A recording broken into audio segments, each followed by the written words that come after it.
Today we're at 9 Mile Prairie, located in Bloomington Central Park.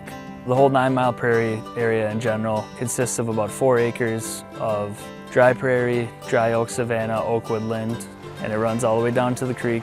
What makes this prairie unique is it's a remnant prairie, which means it predates human settlement. It's a prairie that has never been planted. It has always existed here as long as we can tell. And it's a part of a less than 1% that exists in Minnesota of remnant prairies. It might be one of our largest ones that we know of, and in Central Park it's part of a group of remnant prairies that kind of dot the blufflands.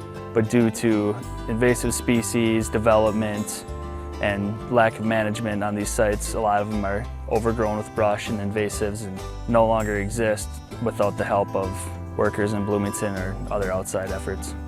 Ideal management for these prairies involves invasive species control. Fire would be our best asset. Unfortunately, we're unable to do that as often as we would like to, but in general we keep it to mowing it in the spring, managing weeds throughout the summer, and then brush control around the edges to maintain that open, dry prairie that exists.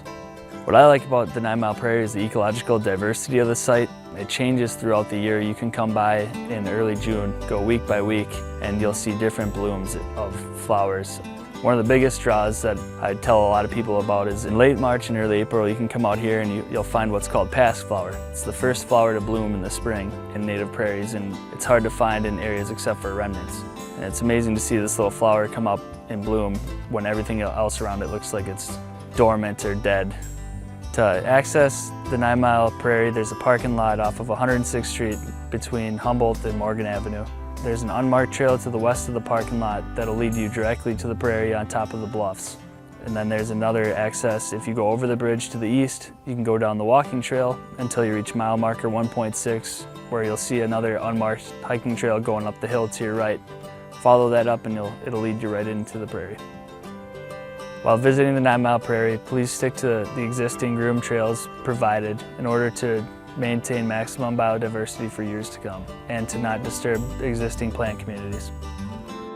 In addition to the prairies that we already maintain throughout Bloomington, the city is also having an ongoing effort to restore more areas into natural prairies. Planting these areas will increase sustainability, provide more pollinator habitat throughout the city, as well as reducing maintenance inputs. To get more information about the ongoing restorations in the city, keep an eye out for some signs posted around town that say restoration in progress on them. These signs will have a QR code that'll lead you to the city's website, or you can visit the city's website via the link on your screen.